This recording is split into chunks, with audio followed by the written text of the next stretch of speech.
저도 뉴욕 증시가 오늘 이렇게 오를 줄 몰랐어요. 그러니까 사실 이벤트가 좀 지나고 오르지 않을까 싶었는데 이벤트 무시하고 오르는 거죠. 이제 재료가 자꾸 중첩되다 보니까 뭐 CPI, FOMC 매달마다 돌아오는 건데 좀 이제 식상하고 둔해지는 거죠.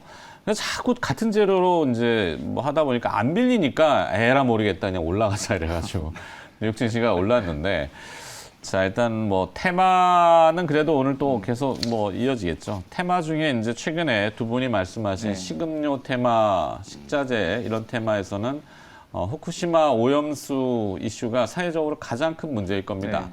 어제 국무총리께서는 또 뭐 한잔 하시겠다고. 네.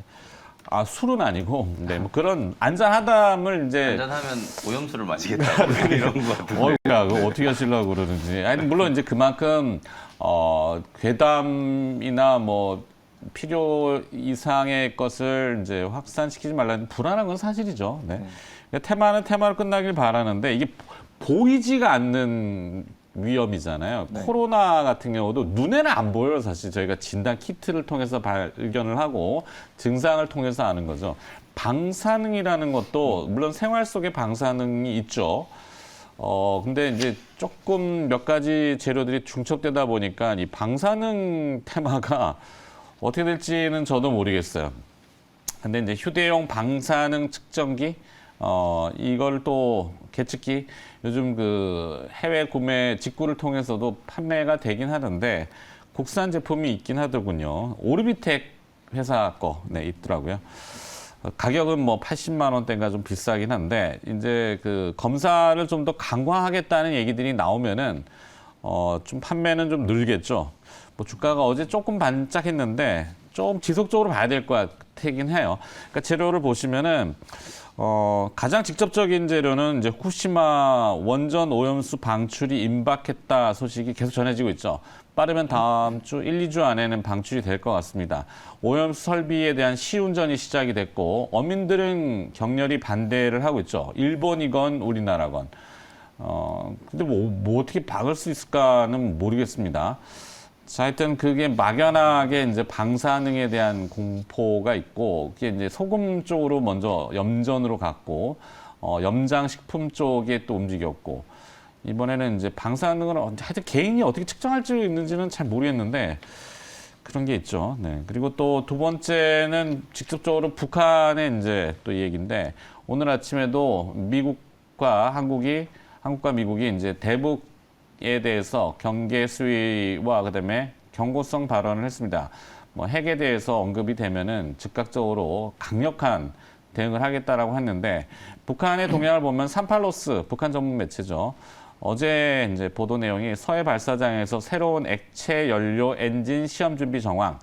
심포조선소에서 SLBM입니다. 이 SLBM은 서브마린 런치드 발라스틱 미사일 이래서 잠수함 발사 탄도 미사일입니다. 탄도라는 거는 핵탄두죠. 그게 거기다가 그냥 뭐 TNT를 넣지는 않을 거고 핵탄두 미사일 얘기를 그러니까 이게 위성 발사가 실패하다 보니까 뭐래도 쏴야 돼서 존재감을 자꾸 나타내려고 하는지 SLBM 쪽으로 또 이동을 해가고 있어요. 이거는 좀 지켜봐야 되겠는데 하여튼 그런 이슈가 또 있고 우크라이나가 지금 영토 수복을 위해서 대반격에 나서고 있죠. 러시아가 수세에 몰리니까 다음 달 초에 벨라루스의 전술 핵 배치를 완료하겠다고 선언했습니다. 전술핵이라는 건 이제 전략 핵하고는 달리 국지적으로 가변성이 있는 핵무기이기 때문에 이것도 사실 방사능 막연하지만 좀 불안하죠. 네, 하여튼 이런 것들이 있다. 뭐 계속되길 바라는 것은 결코 아니다. 테마로 끝났으면 하는 바람이지만 가장 직접적인 거는 오염수입니다. 자, 오염수를 무시할 수가 없어서. 자, 오르비텍이라는 기업을 좀 보고 있다. 네. 그 원전 오염수 문제가 참 이게 정치적인 이슈이기도 하고 대단히 좀 사회적인 문제로도 지금 좀 비화가 좀 되고 있죠. 그리고 이제 어민들의 이게 생계뿐만 아니라 이제 일반 국민들의 이제 건강과도 좀 직결된 문제다 보니까. 근데 사실은 이걸 이제 일본 정부가 이렇게 이제 강행을 하겠다라고 하는 건 미국이 일단 용인을 하고 있기 때문이거든요. 근데 미국은 사실 이제 뭐 태평양 저 건너에 있으니까 강 건너 불구경하다시피 이제 그렇게 지금 하고 있는 것 그 같은데. 중간에 이제 조류가 맞게 막아낼 거라고 생각하나? 네, 언젠가는 또 바닷물은 이게 움직이는 거기 때문에 수십 년 이후에는 또 미국에도 영향을 또 안 미친다라고는 볼 수는 없는데 아무래도 이제 가장 좀 근접해 있는 우리나라가 지리적으로 가장 좀 근접해 있다 보니까 이 오염수 방류와 관련된 문제가 또 가장 좀 부각이 좀 되는 것 같고 네. 그것뿐만 아니라 지금 방금 말씀해 주신 것처럼 이제 러시아가 벨라루스에 이제 전술핵 배치한다라는 거 이것도 뭐 국제적으로는 되게 좀 큰 이슈가 좀 되고 있는 상황이거든요. 그래서 원전이라든지 방사능과 관련된 이런 이제 문제들이 하나의 좀 뜨거운 이슈로 좀 작용을 좀 하고 있다. 뭐 그런 측면인지 몰라도 최근에 이제 뭐 두산 에너빌리티 같은 이런 종목들도 좀 강하게 상승을 좀 하긴 했는데요. 물론 뭐 이런 테마랑 직접적인 관련은 없지만 원전 관련된 종목들의 시세도 바닥권에서 이제 어느 정도 이제 반등이 좀 들어왔고 그 다음에 이제 오르비텍이라는 종목은 뭐 2016년에 이제 UAE에 바라카 원전 이제 수주를 할 당시에 방사선 이제 관리 용역 이제 수주를 했다라는 이력 때문에 뭐 일단 원자력을 발전소를 건설한다고 했을 때도 오르비텍은 수혜주로 부각이 되고 원전을 해체한다라고 했을 때도 오르비텍은 또 수혜주로 부각이 좀 돼요. 왜냐하면 방사성 폐기물 또 처리하고 그다음에 이제 이걸 처분하는 거, 그다음에 이제 피폭 선량을 이제 분석하고 이런 사업들을 그동안에 영위를 해왔던 히스토리가 좀 있기 때문에 그런 레퍼런스 때문에 아무래도 이제 원전 설치라든지 해체와 관련된 이제 수혜주를 얘기를 할 때마다 오르비텍이 이제 오르내리고 있는 상황이고요. 그리고 오르비텍이 하는 사업을 보면은 원전 쪽 말고 항공기 이제 동체 부품도 이제 제작을 좀 하고 있거든요. 보잉사로 이제 뭐 직접 납품을 하는 건 아닌데 미국의 이제 스트립사라든지 우리나라의 이제 아스트를 통해 가지고 항공기 이제 꼬리에 들어가는 이제 동체 구조물 우리가 보통 이제 항공기 격벽이라고 하는데요. 이런 것들 이제 생산을 해가지고 이제 납품을 하는데 아마 이제 요 사업 부문이 작년까지 상당히 좀 부진했었기 때문에 코로나19 때문에 항공기 이제 제작이 많이 안 됐었는데 이제 올해부터는 요 항공기 쪽도 턴어라운드가 좀 될 거라서 작년에 이제 뭐 한 100억 이상의 영업이익 이제 적자가 났지만 올해는 흑자 전환을 좀 기대를 해봐도 되지 않을까. 1분기 때까지는 뭐 적자였지만 실적 턴어라운드에 대한 이제 기대감도 좀 가져볼 수 있다. 이렇게 오르비텍은 워낙 또 오르비텍 자체도 많이 빠져 있는 상태이기 때문에 뭐 원전 관련된 종목들 좀 대응을 하실 때는 뭐 BHI라든지 오르비텍 이런 종목들이 가장 좀 탄력적으로 움직이는 종목들, 뭐 G2파워라든지 이런 종목들이 좀 탄력적으로 움직이는 종목들이니까 바닥권 공략을 좀 참고해 보시면 될 것 같고 저는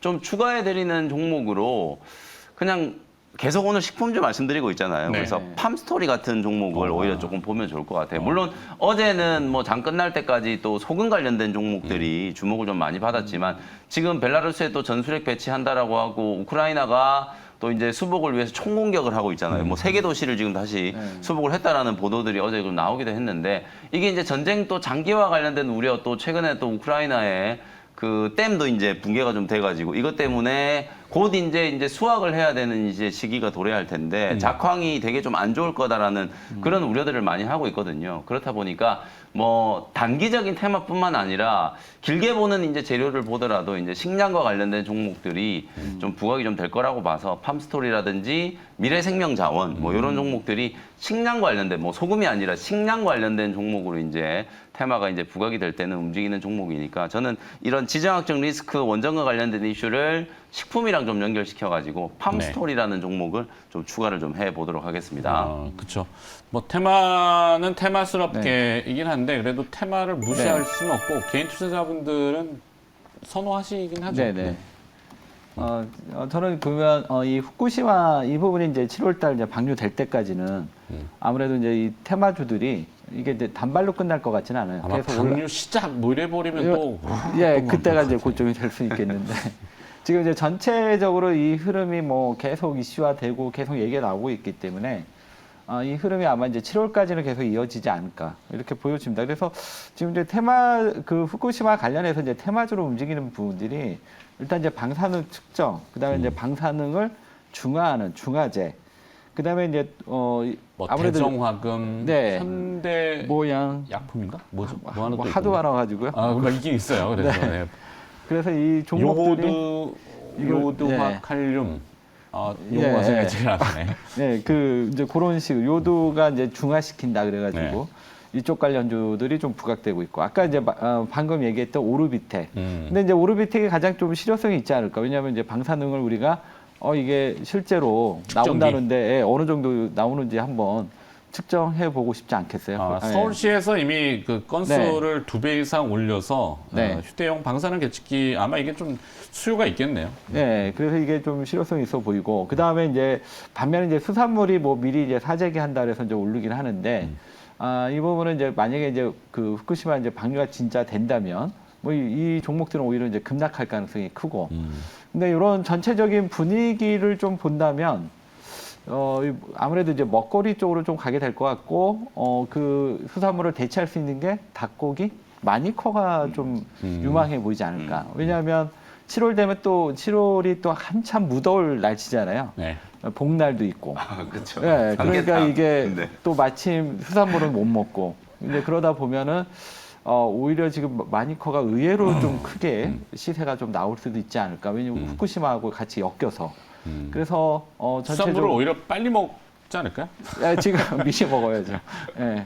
근데 이제 방류를 7월 정도 한다고 하니까 네. 지금 계획을 지금 하는 것 같은데, 그러니까 이제 이 부분 조금 이제 조심해야 될 것 같고 어쨌든 저도 만약에 이제 그러면 초기에는 아무래도 이제 수산물 먹기를 좀 꺼려할 것 같아요. 그래서 아니 저 같으면 빨리 네. 먹을 것 같은데. 빨리 먹어. 그러니까 미리 지금 빨리 먹고 이제 6월, 7월쯤 되면 이제 닭고기를 이제 그때부터 그런가요? 많이 네. 먹고 좀 그렇게 먹는 되라는 건 아니지만 네, 저도 하긴- 집사람 제가 김을 굉장히 좋아하는데 집사람한테 김 김밥? 좀 사들게 하자고. 김 사재기 하자는 건 아닙니다. 네. 네. 김을 좋아한다는 아니야. 거죠. 그러지 않아도 지금 우리 집사람도 뭐 좀 살까? 뭐 이런 얘기를 좀 하더라고요. 근데 아니요, 아무래도 뭐 사시는 건 아니에요. 예, 테마주가 좀 이런 흐름이 좀 현생이 좀 되는 것 같아요. 예, 그래서 전체적으로 여기서 이제 가장 이제 좀 그래도 그 방류 이후에도 계속 갈 수 있는 게 닭고기, 네. 예, 마니커. 육개 쪽으로. 예, 아, 이거 이렇게 복날하고 또 연결시키면 네, 되게 참신한 것 같아요. 복날이 언제요, 도대체? 네, 일단 나중에 네. 날짜가 나오겠어. 네. 자, 이렇게 정리하겠습니다. 한 발은 그래서 뭐 테마는 테마스럽게 테마로 끝나길 바라지만 방사능이라고 하는 네. 눈에 보이지 않는 좀 모호성이 있어서 인지는 하고 있자라는 개념으로 관련 기업들을 조금 정리했습니다. 오르비테, 마니커, 네. 팜스토리. 팜스토리 이렇게 네. 정리하도록 하죠.